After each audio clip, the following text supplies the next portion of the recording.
ഗോപൻസ്വാമിയുടെ മൃതദേഹം പുറത്തെടുത്ത സ്ഥിതിക്ക് മൃതദേഹം ചീത്തയായിട്ടുണ്ടെങ്കിൽ അഴുകിപ്പോകാനൊക്കെ സാധ്യതയുണ്ടല്ലോ, കുറച്ച് ദിവസമായില്ലേ? അതുകൊണ്ട് പോസ്റ്റ്മോർട്ടം മെഡിക്കൽ കോളേജിലേക്ക് മാറ്റുമെന്ന സൂചനയുണ്ടോ? ഈ ഫോറൻസിക് വിദഗ്ധർ സ്ഥലത്തുണ്ടല്ലോ, എങ്ങനെയായിരിക്കും പോലീസിന്റെ അടുത്ത നീക്കം? ഈ സ്പോട്ട് ഓട്ടോപ്സി എന്നുള്ള കാര്യങ്ങൾ ചെയ്യാൻ പോലീസിന് വലിയ ചില പ്രശ്നങ്ങളുണ്ട്. കാരണം അങ്ങനെ നടത്തുകയാണെങ്കിൽ ഇത് പിന്നീട് ഈ സംസ്കരിക്കുന്നതുമായി ബന്ധപ്പെട്ട് എന്തെങ്കിലും പ്രശ്നങ്ങളുണ്ടോ അതിന് കുടുംബം കൂടി സമ്മതിക്കണം. അപ്പോൾ പോലീസിനെ സംബന്ധിച്ച് സ്പോട്ട് ഓട്ടോപ്സിയിലേക്ക് കടക്കാൻ സാധ്യതയില്ല. ഇൻക്വസ്റ്റ് പൂർത്തിയാക്കി മൃതദേഹം മെഡിക്കൽ കോളേജിലേക്ക് കൊണ്ടുപോകാനായിരിക്കും പോലീസ് ശ്രമിക്കുക. ഇപ്പോൾ നമ്മളൊരു പോലീസ് ഉദ്യോഗസ്ഥനോട് സംസാരിച്ചപ്പോൾ അദ്ദേഹവും പറഞ്ഞ കാര്യം അങ്ങനെ തന്നെയാണ്. ഇവിടെ തന്നെ വെച്ച് നടത്തുക എന്നുള്ളത് അതിൽ സാങ്കേതികമായ ചില തടസ്സങ്ങൾ കൂടിയുണ്ട്. അതിനപ്പുറത്തേക്ക് പോലീസിനെ സംബന്ധിച്ച് ഞാൻ മുൻപ് സൂചിപ്പിച്ചതുപോലെ ഇത് അതിനുശേഷം ആചാരപ്രകാരം ഇത് മൃതദേഹം സംസ്കരിക്കണം. അപ്പോൾ അതിന് കുടുംബത്തിന്റെ കൂടി സൗകര്യമടക്കമുള്ള കാര്യങ്ങൾ, കുടുംബം അത് എങ്ങനെ ആഗ്രഹിക്കുന്നു എന്നടക്കമുള്ള കാര്യങ്ങളിൽ അവരുടെ ഒരു ഓപ്ഷൻ കൂടി, ഒപ്പീനിയൻ കൂടി പോലീസിന് കേൾക്കേണ്ടിയിരിക്കുന്നു. അതുകൊണ്ട് തന്നെ ഇപ്പോൾ അത് അങ്ങനെ ഒരു സാഹചര്യത്തിലേക്ക് കടക്കാൻ സാധ്യതയില്ല. പകരം ഇൻക്വസ്റ്റ് നടപടികൾ പൂർത്തിയാക്കുന്നുണ്ട്. ഇൻക്വസ്റ്റ് നടപടികൾ പൂർത്തിയാക്കി ന്യൂസ് വരുന്നുണ്ട്. നെയ്യാറ്റിങ്കര കേസിന്റെ മേൽനോട്ടം റൂറൽ SP കെ സുദർശനാണ്. അതുകൊണ്ട് തന്നെ നെയ്യാറ്റിങ്കരയിലെ മൃതദേഹം, ഈ ഗോപൻസ്വാമിയുടെ മൃതദേഹം തിരുവനന്തപുരം മെഡിക്കൽ കോളേജിലായിരിക്കും പോസ്റ്റ്മോർട്ടം നടത്തുക എന്ന വാർത്ത വരുന്നുണ്ട്. അതായത് മൃതദേഹം അഴുകിയെങ്കിൽ അവിടെ തന്നെ പോസ്റ്റ്മോർട്ടം ചെയ്യാൻ ആലോചിച്ചിരുന്നു. എന്നാൽ ഇത് മെഡിക്കൽ കോളേജിൽ തന്നെ പോസ്റ്റ്മോർട്ടം ചെയ്യാനാണ് പോലീസ് തീരുമാനിക്കുന്നതെന്ന് വിശ്വാസയോഗ്യമായ കേന്ദ്രങ്ങളിൽ നമുക്ക് അറിയിപ്പ് വരുന്നു. പ്രഥമ പരിഗണന ബോഡി മെഡിക്കൽ കോളേജിൽ എത്തിച്ച് പോസ്റ്റ്മോർട്ടം നടത്തുക എന്നത് തന്നെയാണ് പോലീസിന്റെ നീക്കം. മറ്റ് വിമർശനങ്ങളും ആരോപണങ്ങളും ഒന്നും ഉയരാതിരിക്കാൻ എല്ലാവിധമായ പഴുതുകളും പോലീസ് അടയ്ക്കുന്നു എന്നുള്ളതിൻ്റെ ഏറ്റവും അവസാനത്തെ സൂചനയാണ് ഗോപൻസ്വാമിയുടെ മൃതദേഹം തിരുവനന്തപുരം ഉള്ളൂരിലുള്ള മെഡിക്കൽ കോളേജിൽ പോസ്റ്റ്മോർട്ടം നടത്തുക എന്നുള്ളത്. ഷെബി, താങ്കൾക്ക് തുടരാം. നടപടിക്രമങ്ങൾ പൂർത്തിയാക്കും. പോലീസിനെ സംബന്ധിച്ച് അന്വേഷണത്തിന്റെ അടുത്ത ഘട്ടം, അവരുടെ പ്രധാനപ്പെട്ട ലീഡുകൾ എന്ന് പറയുന്നത് ഇനി എങ്ങനെയാണ് ഈ മരണം സംഭവിച്ചത്, അത് മർഡർ സ്വഭാവത്തിലേക്ക് കാര്യങ്ങൾ പോവുകയാണെങ്കിൽ അത് കുടുംബത്തിന് വലിയ തലവേദന വീണ്ടും ഉണ്ടാക്കും. എന്ത് വിശ്വാസത്തിന്റെ കാര്യം പറഞ്ഞാലും നിയമവശങ്ങളുണ്ട്, നിയമപരമായ സാധ്യതകളുണ്ട്, നിയമം നോക്കണം.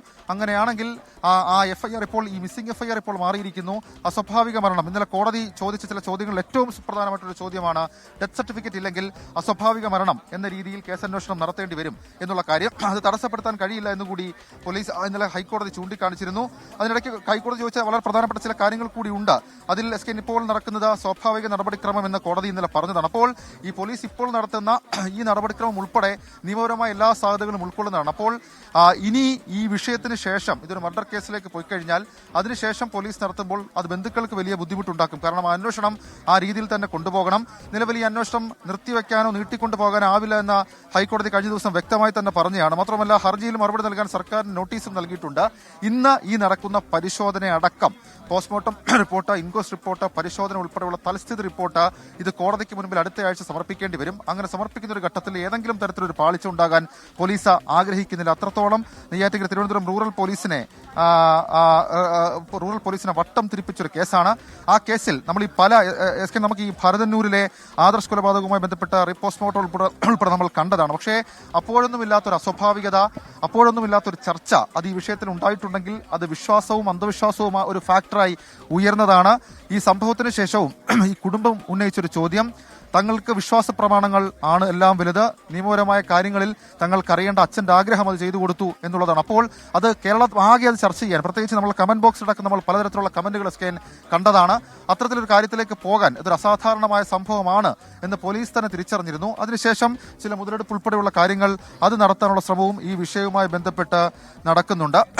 ഇപ്പോൾ നമുക്ക് ഉറപ്പിക്കാൻ കഴിയുന്ന മറ്റൊരു വിവരം എന്ന് പറയുന്നത് ഈ സമാധി പൂർണ്ണമായും പൊളിച്ചിട്ടില്ല. പകരം ഈ മുകളിലത്തെ കോൺക്രീറ്റ് സ്ലാബ് അത് മാത്രമാണ് പൊളിച്ചിട്ടുള്ളത്. അത് പൊളിച്ചപ്പോൾ തന്നെ അദ്ദേഹം ഇരിക്കുന്ന രീതിയിൽ അദ്ദേഹത്തെ കണ്ടെത്തി. അതിനകത്ത് ഇനി എന്തൊക്കെയുണ്ട്, പ്രത്യേകിച്ച് ഭസ്മം ഉൾപ്പെടെയുള്ള കാര്യങ്ങൾ, ഭസ്മവും ചില പൂജാദ്രവ്യങ്ങൾ ഉൾപ്പെടെയുള്ള കാര്യങ്ങൾ അതിനകത്തേക്ക് ഇട്ടിരുന്നു എന്ന് മകൻ പറഞ്ഞു. അപ്പോൾ ഈ ക്രൈമിന്റെ അന്വേഷണം, ആ അന്വേഷണത്തിൽ ഇതടക്കം നിർണായകമാണ്. കാരണം അതിനകത്ത് എന്തൊക്കെ സാധനങ്ങളുണ്ട്, ശ്വാസം മുട്ടി മരിക്കാനുള്ള സാധ്യത അക്കാര്യത്തിൽ ഉണ്ടായിരുന്നോ, അതടക്കമുള്ള മുഴുവൻ കാര്യങ്ങളും പോലീസിന് പരിശോധിക്കണം. അപ്പോൾ മൃതദേഹം ഇപ്പോൾ കണ്ടെത്തിയപ്പോൾ ഒന്നാമത്തെ സംശയം തീർന്നു. രണ്ടാമത്തെ സംശയം ഗോപൻസ്വാമിയുടെ മരണം അതെങ്ങനെ സംഭവിച്ചു എന്നുള്ളതാണ്.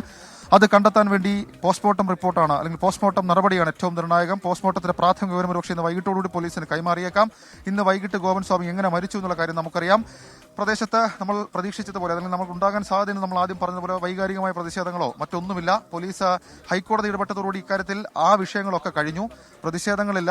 ബന്ധുക്കൾ അവരെവിടെയാണെന്ന് അറിയില്ല. ഇപ്പോൾ മകൻ ഇതിനകത്തുണ്ട്, വീടിനകത്തുണ്ട് എന്ന് അറിയാൻ കഴിയുന്നു. മറ്റു വിവരങ്ങൾ നമുക്കിപ്പോഴും ലഭ്യമല്ല. നേരത്തെ ഇവർ പറഞ്ഞത്, പോലീസ് സബ് കളക്ടർ പറഞ്ഞത് കുടുംബവുമായി സംസാരിക്കും എന്നുള്ളതായിരുന്നു. അപ്പോൾ അങ്ങനെ ഒരു സംസാരം അതൊക്കെ നടത്തിയിട്ടുണ്ടാകാം, കമ്മ്യൂണിക്കേഷൻ നടത്തിയിട്ടുണ്ടാകാം. പക്ഷേ എത്രത്തോളം വിശ്വാസത്തിന്റെ ഭാഗം പറഞ്ഞാലും ഒരു ക്രൈമാണ് ഒക്കർ ചെയ്തിരിക്കുന്നത്. ആ ക്രൈം ക്ലിയർ ചെയ്യേണ്ട, ക്രൈം അന്വേഷിച്ച് അതിനകത്ത് ഉത്തരം കൊടുക്കേണ്ട ഉത്തരവാദിത്വം പോലീസിനുണ്ട്. അത് പോലീസിന് നടത്തുന്നു. ഞാൻ SK ആവർത്തിച്ച് ഒരു രക്തചുരുക്കം പോലെ പറഞ്ഞാൽ കഴിഞ്ഞ വ്യാഴാഴ്ച രാവിലെ 11 മണിക്ക് ആണ് ഈ സംഭവങ്ങളുടെയൊക്കെ തുടക്കം.